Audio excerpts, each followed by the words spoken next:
I've been playing video games since I was about 6 or 7 years old. My sister and I would play games together after school, and I've been hooked on them ever since. I love the stories that they tell and the feeling of being immersed in another world.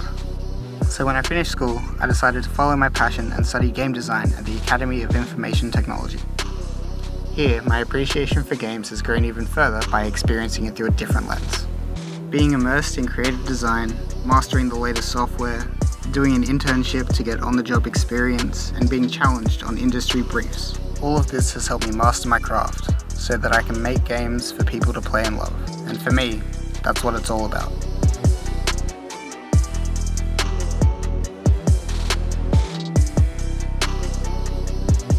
I'm Elliot Cox, and I'm studying a Bachelor of Interactive Media at AIT.